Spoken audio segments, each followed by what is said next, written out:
संयुक्त राज्य अमेरिका ने ईरान के इस्फहान शहर में लगभग 2000 पाउंड के बम से हमला किया है। 2000 पाउंड यानी कि 900 किलोग्राम से ज्यादा इसका वजन है।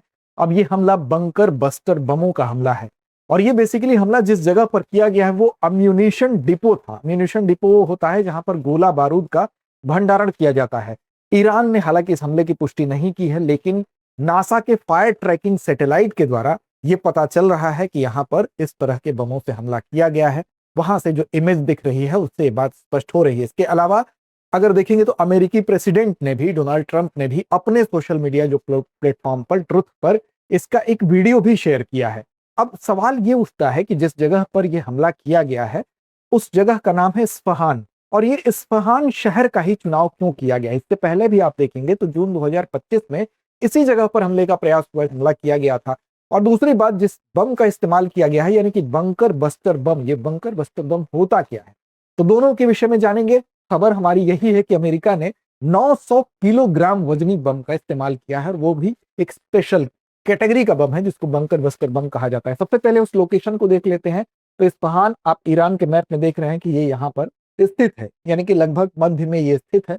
और ये जिस जगह पर स्थित है वहां पर माउंट सोफिया या माउंट सोफे कह लीजिए आप, जो भी प्रोनाउंसिएशन हो, इसी के आसपास का एक क्षेत्र है। और ये जो आसपास का एक क्षेत्र है बेसिकली अगर आप देखेंगे तो ईरान ने ये पूरा जो रीजन है, ये रीजन वहां के लिए रणनीतिक दृष्टिकोण से बहुत इंपॉर्टेंट है। अब इस शहर को निशाना बनाए जाने के पीछे का कारण क्या है? देखिए, सबसे पहला कारण तो ये है कि ये एक रणनीतिक केंद्र है। रणनीतिक केंद्र का मतलब ये है कि यहाँ पर कुछ महत्वपूर्ण ऐसे सैन्य अड्डे हैं ईरान के, साथ साथ यहाँ पर कुछ रक्षा उद्योग है जहां पर की मिसाइलें बनती हैं, मिसाइलों की फैक्ट्रियां हैं, यहाँ पर कुछ प्लांट हैं ईरान के, और ईरान के रणनीतिक दृष्टिकोण से बहुत इंपॉर्टेंट जगह है। और ईरान के 3 यूरेनियम संवर्धन जो केंद्र है उनमें से एक यहीं पर स्थित भी है।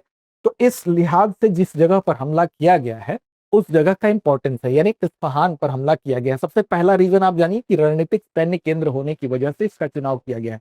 दूसरी बात अगर करिए तो बेसिकली इस जगह पर इस्फहान जो न्यूक्लियर टेक्नोलॉजी सेंटर है, यानी कि वहां का यूरेनियम संवर्धन केंद्र जो है उसमें से एक इस्फहान न्यूक्लियर टेक्नोलॉजी सेंटर जिसका नाम है वो यहाँ पर स्थित है। और जून 2025 में भी यहाँ पर हमला किया गया था। 9 जून 2025 को अगर देखेंगे तो सैटेलाइट इमेज जो है उसके माध्यम से एक तस्वीर भी यहाँ की आती है। और उस तस्वीर में क्या दिखता है? उस तस्वीर में कुछ यूं धुंधला सा आपको शायद दिख रहा होगा।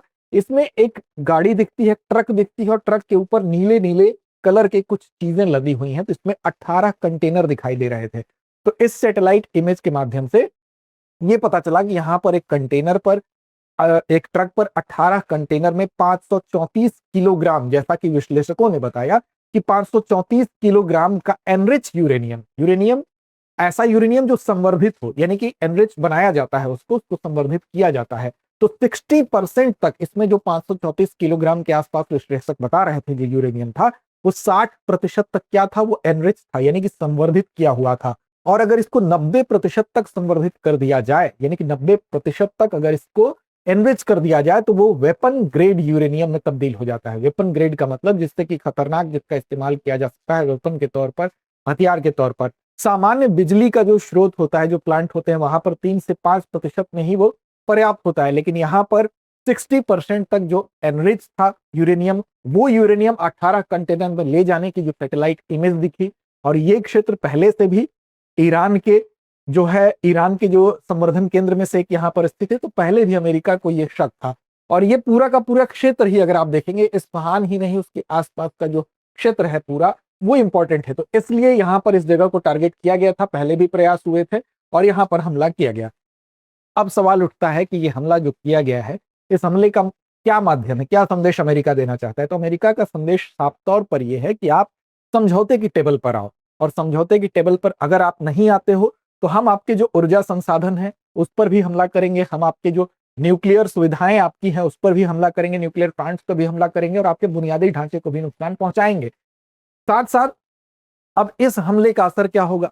ये युद्ध लंबा खिंच सकता है, और अगर ये युद्ध लंबा खिंचेगा तो होर्मुज स्ट्रेट वैसे ही डिस्टर्ब चल रहा है। पूरे विश्व के जो तेल का 90% तक जो व्यापार है उसको अगर वो कवर कर रहा है और वो डिस्टर्ब है, तो इसका मतलब पूरे विश्व में तेल की कीमत बढ़ रही है। और कमोडिटी बूम की जो कंडीशन 2008 में थी, वो कंडीशन की तरफ पूरा विश्व बढ़ रहा है, यानी कि तेल की कीमत उस समय $147 प्रति बैरल के तक पहुंच गई थी, और वो स्थिति उसकी तरफ हम बढ़ रहे हैं। तो युद्ध बढ़ा तो वैसी परिस्थिति आ सकती है। तो यहां पर साफ तौर पर संदेश ये दिया जा रहा है कि पूरे विश्व पर दबाव बढ़ रहा है, पूरे विश्व का दबाव बढ़ रहा है इस युद्ध की वजह से। तो अमेरिका ये कह रहा है कि भाई जल्दी समझौते की टेबल पर आओ, लेकिन ईरान अगर ये समझौता नहीं करता है तो ये युद्ध लंबा खिंचता है, तो कहीं ना कहीं पूरे विश्व पर इसका प्रभाव पड़ेगा, क्योंकि तेल की कीमत बढ़ने से परिवहन महंगा होगा और महंगाई पर उसका असर पड़ेगा। अब सवाल उठता है कि जिस बम का इस्तेमाल किया गया उसको बंकर बस्टर बम कहा जाता है, और ये एक खास किस्म का बम होता है। क्या इसकी खासियत होती है उसको भी देख लेते हैं। तो दरअसल इस बम की खासियत ये होती है, बंकर बस्टर, जैसा कि इसका नाम ही है कि जो बंकर्स को नष्ट कर सके। आप जानते हैं कि बंकर्स भूमिगत बनाए जाते हैं ताकि सुरक्षित रखी जा सके चीजें वहां पर। न्यूक्लियर जो संबंधित जो चीजें होती हैं उसको सुरक्षित रखने के लिए सुरंगों का इस्तेमाल, बंकर्स का इस्तेमाल किया जाता है। अब ये खास बम जो होता है, साधारण बम क्या होता है, वो धरातल पर फटते हैं तो उनकी एनर्जी का एक बहुत बड़ा हिस्सा हवा में जो है वेस्ट होता है। लेकिन इस बम की खास बात यह है कि ये भारी होते हैं, मजबूत होते हैं, और साथ साथ मिट्टी, चट्टान और कंक्रीट को भेद सकते हैं, उनको पेनिट्रेट कर सकते हैं, और भेद को भेदने के बाद अंदर प्रवेश करते हैं। जैसा कि आप यहाँ पर देख रहे हैं, ये मिट्टी, कंक्रीट इत्यादि को भेद कर अंदर प्रवेश करेगा, और अंदर जाने के बाद वहां पर विस्फोट होता है। इसीलिए जो बंकर्स भूमि के अंदर बने होते हैं उसको डिस्ट्रॉय करने की इसके पास क्षमता होती है। अब इसमें क्या ऐसी खास बात है, तो अंडरग्राउंड बंकर्स हो गए, सुरंगे हो गए, न्यूक्लियर प्लांट्स होंगे, इनको डिस्ट्रॉय करने की इसके पास क्षमता होती है। जैसे कि एक फेमस इसी कैटेगरी का जो बम है जिसका नाम है GBU-28, यानी कि गाइडेड बम यूनिट 28 उसका नाम है, जो कि 4000 से 5000 पाउंड का होता है। अब उसकी तुलना में यहाँ पर जो बम इस्तेमाल किया गया है तो ये भी बंकर बस्टर बम, लेकिन ये 2000 पाउंड का था।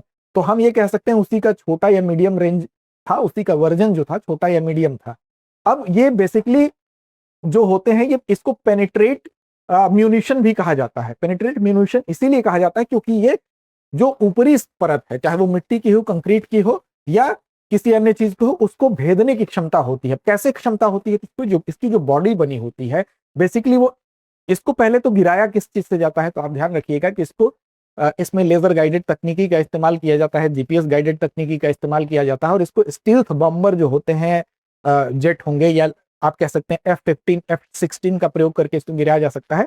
तो इसकी सहायता से इसमें गाइडेड सिस्टम लगा होता है। पहले तो हवा में आप जाएंगे, इन विमानों की सहायता से इसको क्या करेंगे, ड्रॉप करेंगे, और इसकी स्पीड जो होती है 1+ मैक होती है।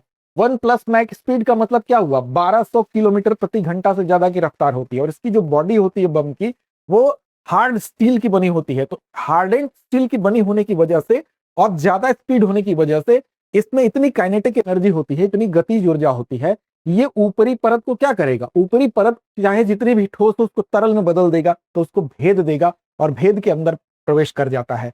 तो इसमें जो हार्डन स्टील की बॉडी मदद करती है, इसकी स्पीड मदद करती है, और गिरते वक्त इसकी हाई स्पीड ही जो भी ऊपरी परत होती है इसकी ज्यादा गतिज ऊर्जा की वजह से ये उसको पिघला देती है, अंदर प्रवेश करेगी, और अंदर जाने के बाद कुछ समय के बाद इसमें विस्फोट होता है। इसका मतलब कि इसमें जो टाइम डिले फ्यूजन होता है, यानी कि टाइम लेकर ये थोड़ा लेट में फटने की जो प्रवृत्ति होती है उसकी वजह से ये ज्यादा घातक हो जाता है। और अंदर बनी हुई जो संरचनाएं हैं, जैसे अगर पेनिट्रेशन की बात करें इसमें, तो 100 फीट तक मिट्टी और चट्टान में अंदर प्रवेश कर सकता है, और साथ साथ अगर कंक्रीट की संरचना है तो उसमें भी 20 फीट तक प्रवेश कर सकता है। उसी कैटेगरी में एक GBU-57 भी है जिस बम के बारे में यहां पर लिखा गया है। ये 13,000 किलोग्राम इसका अगर वजन देखें तो 13,000 किलोग्राम तक का होता है। ये अत्यंत एक भारी बम है, ये भी इसी कैटेगरी का बम है। इसका भी मैकेनिज्म वही है, इसकी भी काम करने का तरीका वही है। ये देखिए 31.5 इंच इसका व्यास है, और इससे कंक्रीट भेदने के लिए सटीक आकार भी इसका बनाया जाता है, अगला हिस्सा नुकीला होता है ताकि ये प्रवेश करे तो ये काफी विनाशक सिद्ध हो सके। तो कुल मिलाकर बेसिकली ये विस्फोट जमीन के अंदर होता है, और अंदर होने की वजह से ये बंकर या तुरंगे या इस तरह की जो चीजें होती हैं उसको नष्ट करने की क्षमता रखता है। तो यही चीज बेसिकली वहां पर जो मेन सैटेलाइट इमेज देखी गई थी, जिसके बारे में पहले से कहा जा रहा है कि हथियार बनाने के लिए जो प्रक्रिया होती है उसमें संवर्धित यूरेनियम का इस्तेमाल होता है, और वहां पर 534 किलोग्राम का जो यूरेनियम है उस इमेज के अंदेशे पर यह तय किया गया है, और इसके माध्यम से अमेरिका यह संदेश देना चाहता है कि हम आपके ऊर्जा संसाधन को भी नष्ट कर सकते हैं, हम आपके न्यूक्लियर सुविधाओं को नष्ट कर सकते हैं, बुनियादी ढांचे को नष्ट कर सकते हैं, इसलिए आप जल्दी समझौते की टेबल पर आइए हमारी शर्तों पर। लेकिन ईरान उनकी हर शर्त मानने को तैयार नहीं है। युद्ध लंबा खींच रहा है, तो इसका असर पूरे विश्व की अर्थव्यवस्था पर दिखाई दे रहा है।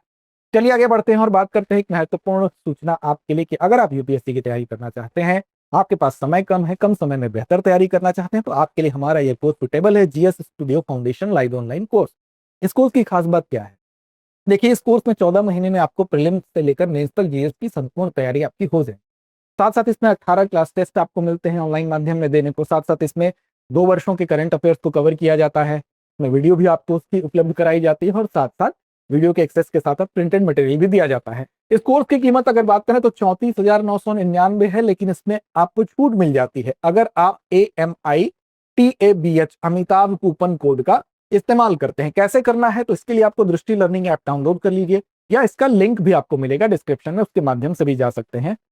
तो कूपन कोड आपको अप्लाई करना होगा दृष्टि लर्निंग ऐप पर। GS studio foundation course search करिए, वहां पर जाएंगे, इसके सारे फीचर्स दिखेंगे। साथ साथ बाई के ऑप्शन पर जाएंगे तो कूपन कोड अप्लाई का ऑप्शन आएगा, वहां पर अप्लाई करके अतिरिक्त डिस्काउंट के साथ इस फीस को आप जमा करेंगे। इन फ्यूचर अगर आप आते हैं ऑफलाइन कोर्स में एडमिशन लेने, तो वहां पर आपकी यहाँ पर दी गई सारी फीस एडजस्ट हो जाती है, तो दोहरा फायदा है। हिंदी इंग्लिश तीनों माध्यम में ये कोर्स आपके लिए उपलब्ध है। अब देखिए, यहाँ पर आपको बताएं, इसके अलावा भी आपके मन में कोई क्वेरी है तो आप 8750187501 पर कॉल भी कर सकते हैं। चलिए अब अभ्यास प्रश्न की तरफ चलते हैं। अमेरिका ने ईरान के किस शहर पर 900 किलोग्राम के बंकर बस्टर बम से हमला किया है? तेहरान, इस्फहान, तबरीज या मशहद? तो इस प्रश्न का जवाब दीजिए कमेंट बॉक्स में, आपके जवाब की प्रतीक्षा होगी। साथ साथ चैनल को सब्सक्राइब नहीं किया तो कर लीजिए, हमारे परिवार से जुड़ जाइए ताकि सारी अपडेट्स आप तक पहुंचती रहें। साथ साथ टेलीग्राम पर भी हम उपलब्ध हैं, दृष्टि यूट्यूब के नाम से, वहां पर भी हम उपलब्ध है, इसको भी आप ज्वाइन कर सकते हैं। तो लड़ते रहिए, अपने लक्ष्य की ओर बढ़ते रहिए। अब एग्जाम की तैयारी को और बेहतर करने के लिए हमारे चैनल को लाइक, शेयर और सब्सक्राइब करना ना भूलें।